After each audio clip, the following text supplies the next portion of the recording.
Hello guys, तो कैसे हैं आप सभी। यकीनन बहुत अच्छे होंगे। तो फ्रेंड्स, आज हम चर्चा करेंगे बैड बैंक के बारे में। सर, बैड का मतलब तो बेकार होता है, बुरा होता है। क्या बैड बैंक भी बुरी है? मैंने कहा नहीं, बैड बैंक जो आप सोच रहे हो वैसा कुछ भी नहीं है। तो आपको बैड बैंक समझने के लिए ना पहले आपको समझना होगा बैंक क्या होता है, बैंक क्या करती है। इसी से कहानी जुड़ी हुई है।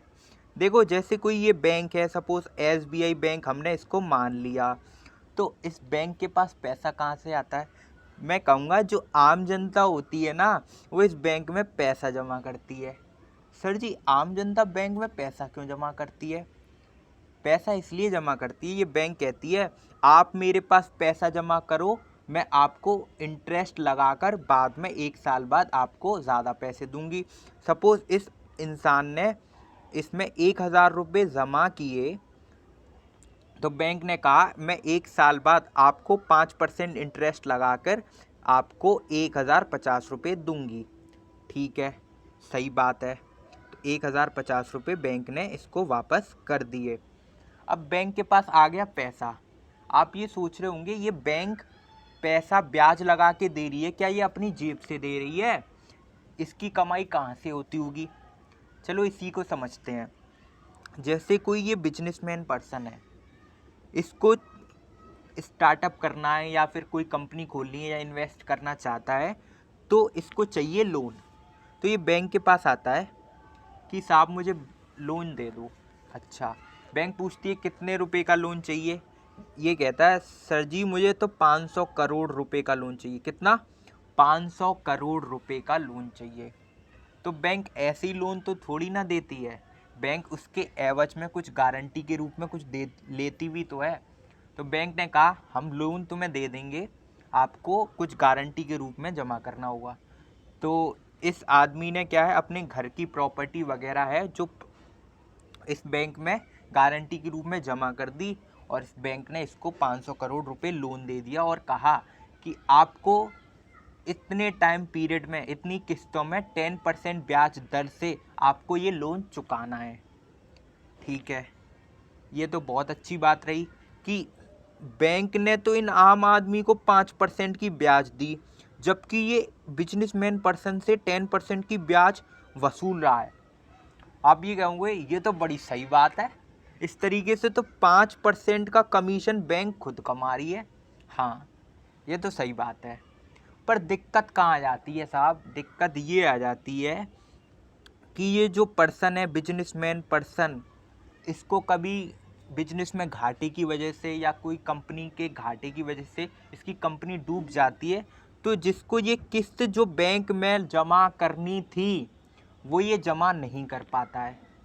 तो इस तरीके से बैंक क्या करती है, उस व्यक्ति के जो खाते में जो है एक नोट डालती रहती है, इसने इस महीने की किस्त नहीं जमा करी, फिर इसने अगले महीने की भी नहीं करी। तो इस तरीके से 1 साल होने के बाद कम ये बैंक क्या करती है, उस जो लोन लिया है उसको बैड लोन्स की कैटेगरी में डाल देती है। तो जो वो बैड लोन्स बैंक में इकट्ठा होता जाता है उस व्यक्ति के प्रति, तो उसी को कहते हैं एनपीए। एनपीए, सपोज जो 500 करोड़ रुपए इस व्यक्ति ने लिए थे वो इसने चुकाए ही नहीं, तो वो 500 करोड़ रुपए एनपीए के रूप में बैंक में जमा हो जाएंगे। अच्छा, ऐसा है। तो आप ये सोचोगे कि बैंक जो प्रॉपर्टी है उसको बेच दे और पैसे कमा ले।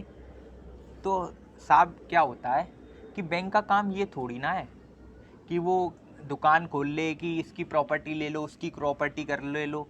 बैंक का काम तो लोन देना है और ब्याज व्यक्ति को देना है। तो इस तरीके से ना बैंक में बहुत टेंशन आ जाती है, बहुत स्ट्रेस आ जाता है। तो उसी चीज़ को देखते हुए हमारा जो 2021-22 के बजट में निर्मला सीतारमण ने एक घोषणा की, हम एक ऐसा बैंक बनाएंगे जिसका नाम देंगे हम बैड बैंक। बैड बैंक क्या करेगी, सपोज जो एसबीआई बैंक है, जो एसबीआई पर एनपीए इकट्ठा हो रहा है, जो बैड लोन्स के रूप में एनपीए इकट्ठा हो रहा है, हम ये बैंक बैड बैंक क्या है उसको परचेज कर लेगी। ठीक है, अच्छा, परचेज कर लेगी और वापस में उसका जो जितना भी मनी है वो उसको लौटा देगी। तो बैड बैंक क्या करेगी, जैसे ही एनपीए को परचेस करेगी, जो बैड लोन्स को जो प्रॉपर्टी वगैरह उसके एवज में गारंटी में जो ली होगी बैंक ने, उसको परचेस करेगी और ये कहेगी देखो ये जितने की भी प्रॉपर्टी है, सपोज 500 करोड़ की प्रॉपर्टी है, तो इसका 15%, 500 का 15%, इतने करोड़ रुपए तो आप हाल की हाल ले लो, ठीक है, और बाकी का जो 85% है वो आप जब ये प्रॉपर्टी बिक जाएगी ना, ये प्रॉपर्टी बिक जाएगी, तब आप हमसे 85% भी ले लेना। ठीक है सा, बैंक भी चलो ठीक है। अच्छा, फिर सवाल ये आता है कि सर ये बैड बैंक काम कैसे करेगी, बताओ तो सही काम कैसे करेगी। ये बैंक इस तरीके से काम करेगी, इसमें 2 कंपनी मिलके काम करेगी, इस बैंक को चलाएगी। पहली कंपनी है NARCL। NARCL मतलब national asset reconstruction company limited, और सेकंड है अपनी IDRCL, इंडिया डेब्ट रेजोल्यूशन कंपनी लिमिटेड। इंडिया डेब्ट रेजोल्यूशन कंपनी लिमिटेड ये क्या करेगी, जो national asset reconstruction company limited जो है, जो बैंक से जो एनपीए इकट्ठा हो रहा है बैड लोन्स के रूप में, उसको क्या है वो परचेस करेगी, जो गारंटी में जो रखा होगा प्रॉपर्टी उसको परचेस करेगी। उसका जो 15% है वो बैंक को उसी टाइम पे लौटा देगी। अच्छा, ये 15% बैड बैंक के पास कहाँ से आ गए, 15% कैसे लौटाएगी बैंक को? अरे यही तो 3600 करोड़ रुपए बैड बैंक को इसीलिए तो दिए गए हैं कि वो 3600 करोड़ रुपए में से जो 15% करके वो बैड लोन्स को परचेस करे। इस तरीके से वो मैक्सिमम 2 लाख करोड़ रुपए के बैड लोन्स परचेस कर सकती है। कौन परचेस कर सकती है? अपनी बैड बैंक इस तरीके से 2 लाख करोड़ तक मैक्सिमम बैड लोन्स क्या है वो परचेस कर सकती है। अच्छा, पर एक बात और निकल के आती है, आरबीआई है ना, ये अगर बहुत अच्छा काम कर रही है तो आरबीआई ने इस पर रोक क्यों लगा रखी है?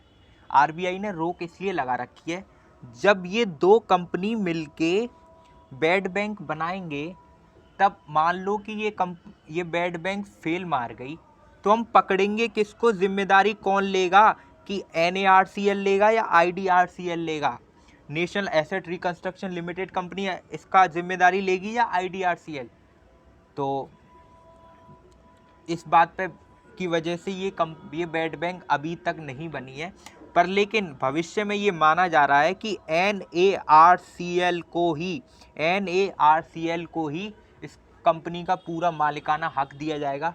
अच्छा, और बैंक, एक और टेंशन की बात है, बैंक गारंटी कैसे लेगी बैंक इसने? और एक और बात है, जो बैड बैंक है ना, बैड बैंक में 51% शेयर उसी कंपनी के होंगे।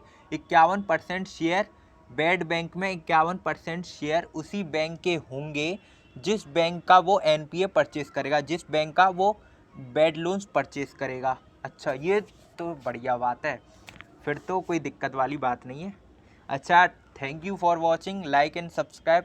आपको ये वीडियो हेल्पफुल लगी हो तो सब्सक्राइब ज़रूर करें। आपका धन्यवाद।